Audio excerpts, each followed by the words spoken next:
Okay, ladies and gentlemen, today's video is going to be on the free-to-play account. I wanted to give you guys a roadmap regarding everything that I plan to do in 2022 and beyond to make this free-to-play account as good as it can possibly be. Now, in case you're one of the new subscribers, because we've been getting about 1,000 new subscribers every month, so shout out to you guys who are hitting the subscribe button. I appreciate it. Welcome, welcome, welcome.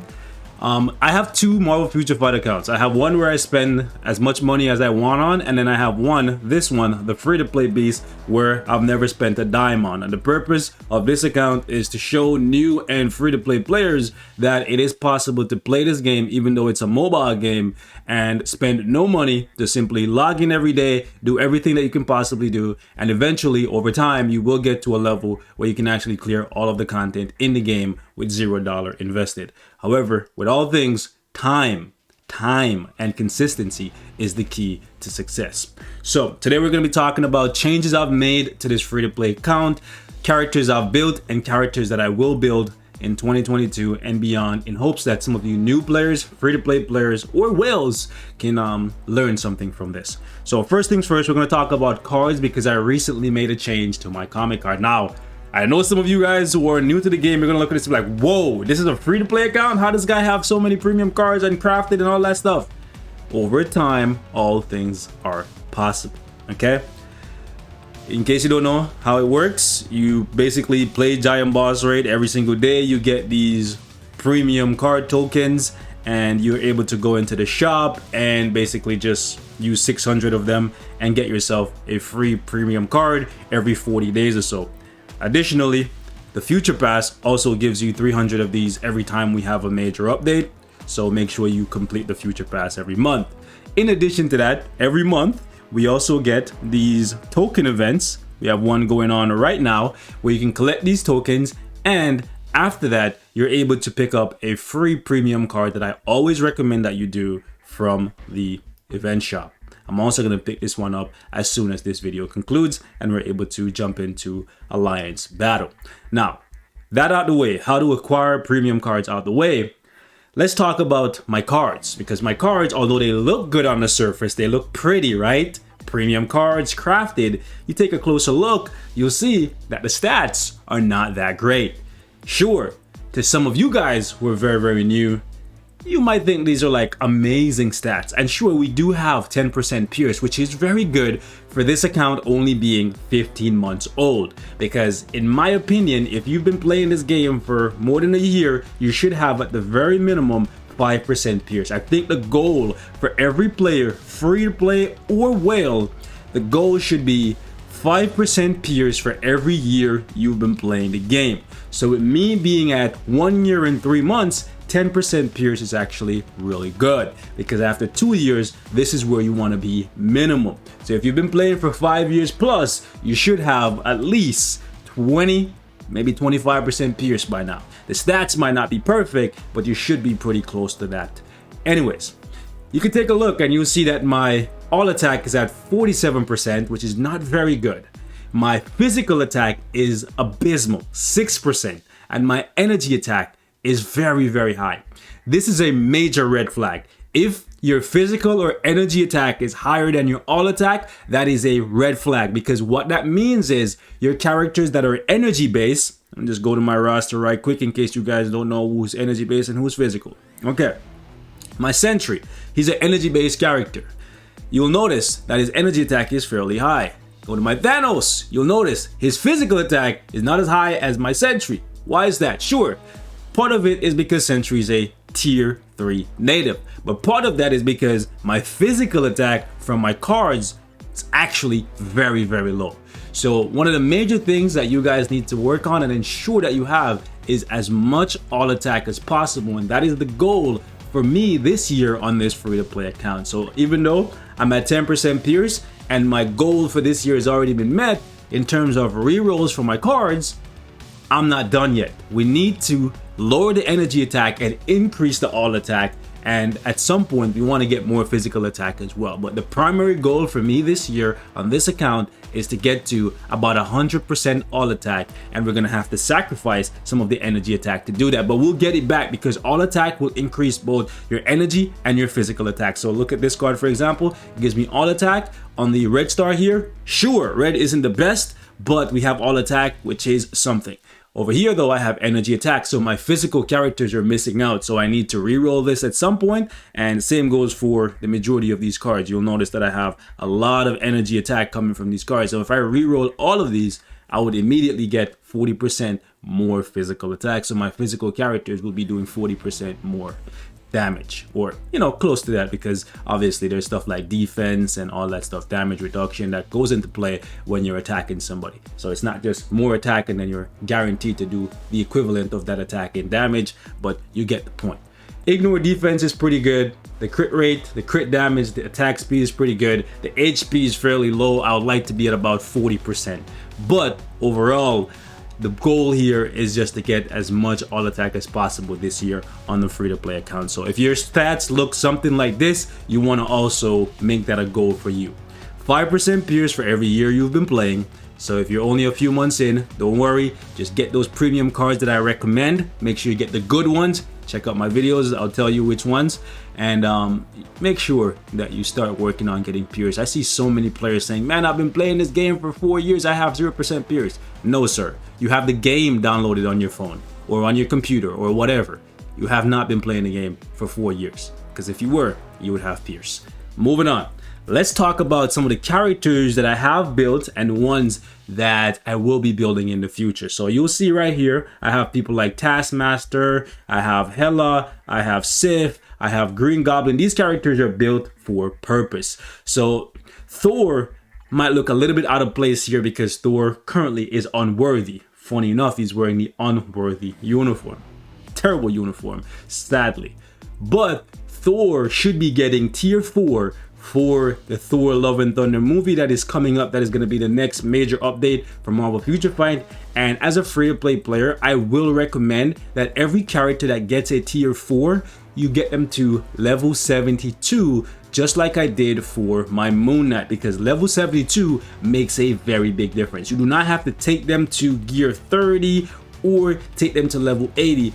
Level 72 is enough, and you're going to notice a massive bump in power, especially if you have one of their relevant uniforms. You'll notice I don't have Moon Knight's newest uniform, but I do not think I will be buying it on this account because it doesn't seem like it gives him that big of a damage boost versus the old one, and I think level 72 is enough for me to squeeze more out of a character that I already built via a free selector that we got a couple years ago. Yeah, a year a bit ago, right?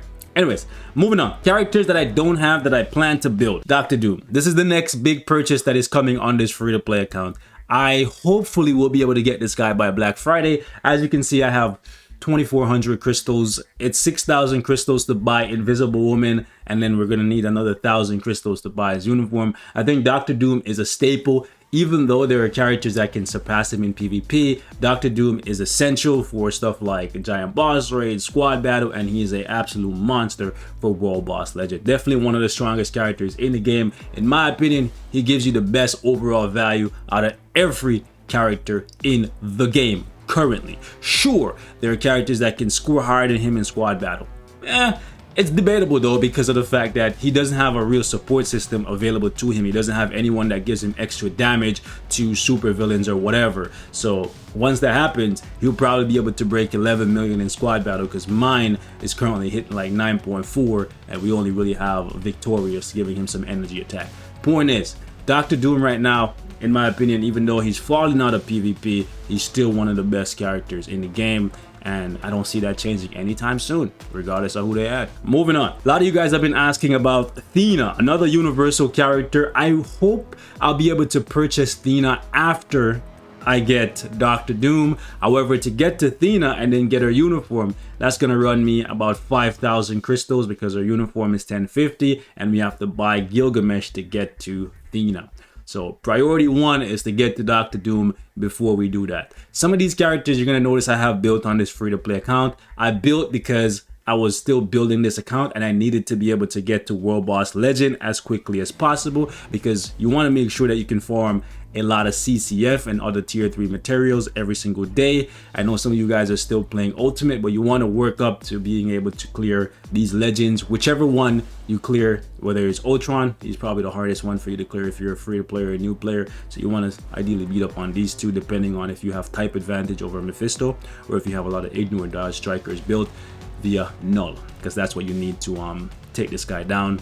But anyways, point is, you want to make sure that you're doing these guys at least a couple times a day if you don't have a bunch of characters built. So for me, I needed to build some of the cheaper characters via Kingo, because from the Epic Quests for the Eternals, he was pretty cheap. Cersei was really cheap, but Cersei's actually worth it because she's a good DPS, great support, and as a PvP character with her artifact, it's actually kind of nutty when she revives and just one-shots people with her Awaken skill. Another character that I built but don't really need her anymore, I can use her as a leadership, is actually Medusa. I would not recommend any of you guys buying her uniform, but since I have her, I figured I'll tell you guys why I got her. I got her when this account first started. She was one of the best characters you could pick up from the free Transcended Selector, so I got her, but right now, definitely not recommended.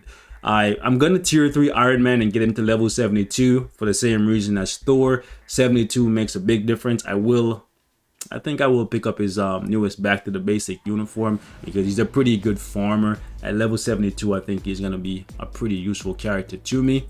But yeah, Ghost Rider I got when he was free from the tier 3 selector that you get. This is why some of you guys tell me you've been playing the game for like 4 or 5 years and you don't have a bunch of tier 3s built up. I just laugh because, like, realistically, I got so many of these characters for free from Black Friday or for the anniversary, and it just doesn't make sense how some of you guys don't have these characters, or at least have a good amount of characters at tier 3.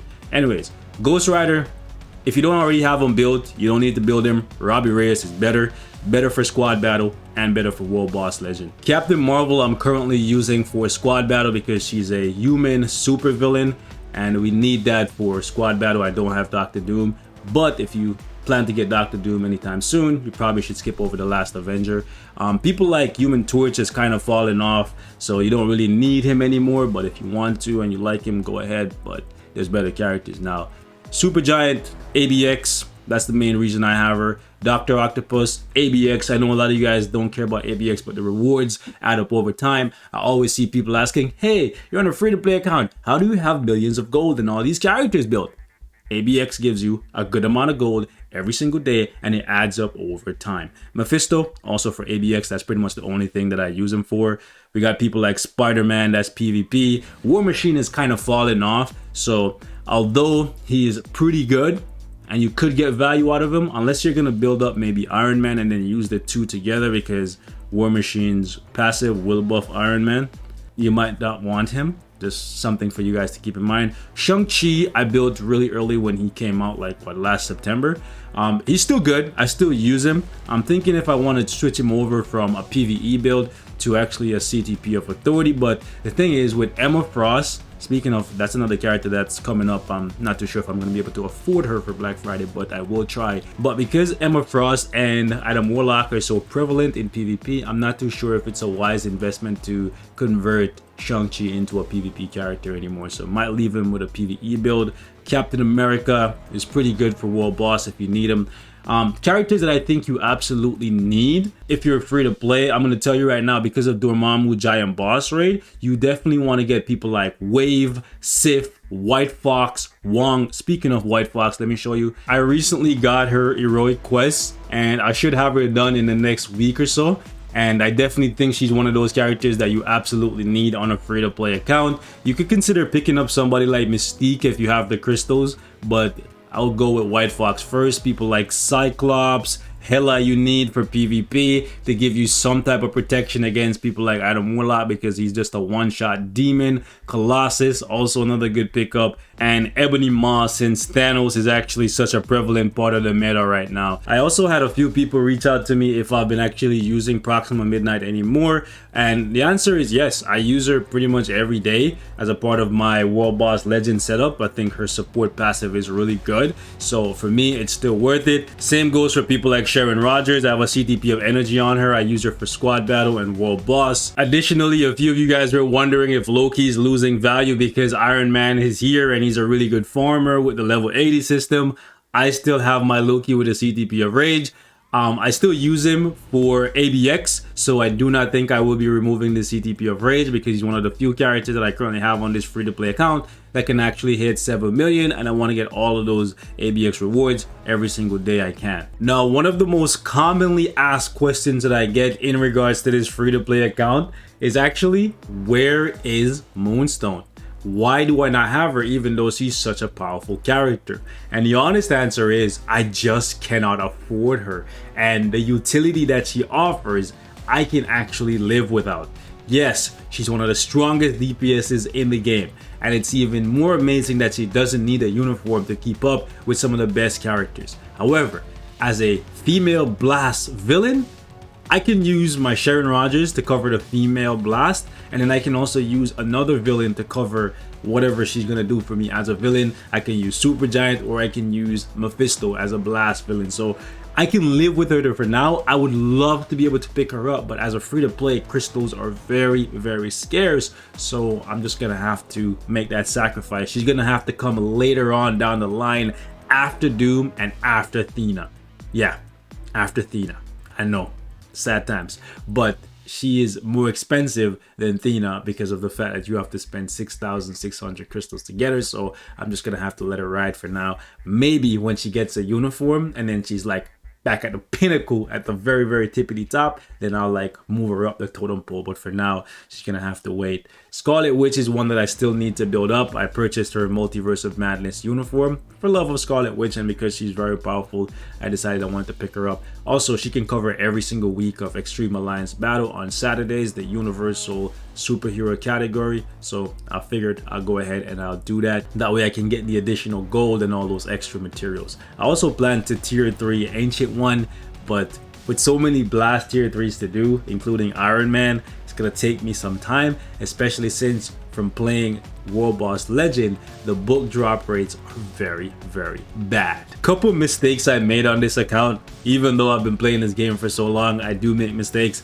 I think it was a mistake for me to buy Quicksilver's Summer Days uniform. Same goes for Cable, because although they were useful to me early on, now that we have World Boss Legends and other content, I have no choice but to go back at some point and tier 3 these characters. And with so many strong speed characters coming in, like Makari, Spider-Man, Hawkeye, Kate Bishop, you name it, Quicksilver is not looking too hot outside of Alliance Conquest. And as a free-to-play player, it's going to take me quite some time to get to a point where I have that many characters built. My cards are that good where I can actually get value out of this Summer Days uniform. So as a free-to-play player, you want to be very careful when you invest in seasonal uniforms, because some of them might not be relevant by the time you get to the level where you can actually use them. And I think for Quicksilver, maybe I'll get some value out of him because he's so good for Alliance Conquest, but I highly doubt I will get that much value out of this Cable until we get a tier 4 Cable. When he gets tier 4, then maybe I'll be able to get some value out of this, because right now there's stronger characters in the game, whether it's Blast or Male. Now, a couple of you guys have been asking about Null, and I'm gonna just let you know right now, I have zero plans of building Null.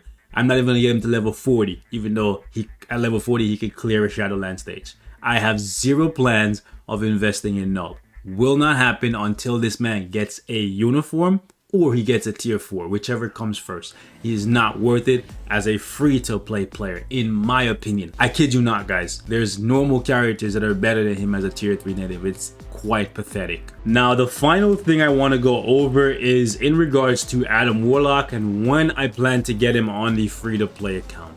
Let me just say this. If you are a new player, a free-to-play player, a whale, if you don't currently have Adam Warlock, you might want to tough it out and wait until Guardians of the Galaxy Volume 3, because that's when he's going to make his MCU debut, and he's probably going to get a more powerful uniform than this one.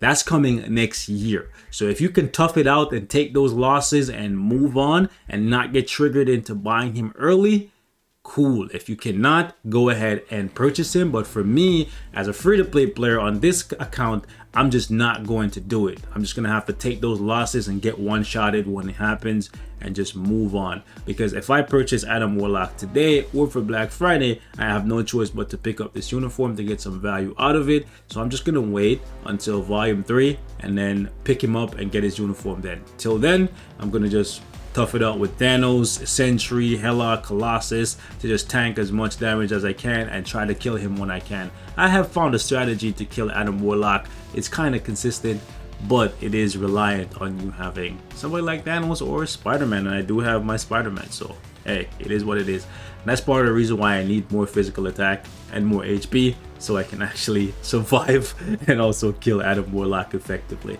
Ladies and gents, we're gonna wrap it up right here. Hopefully this little update on the free-to-play account helped you guys. Doctor Strange I have because he's just such an amazing DPS. I hope I can get another CTP of Rage soon so I can actually give it to him. And it's so nice that Wong is a great support for him. I think Wong is a staple for every free-to-play player. Even if you don't level up any of his skills, his support passive is just through the roof. But if you want to use him as a DPS, you can use him as a DPS. Just level up his skills, or at least the ones that matter. So the 3, the 4, and the 5.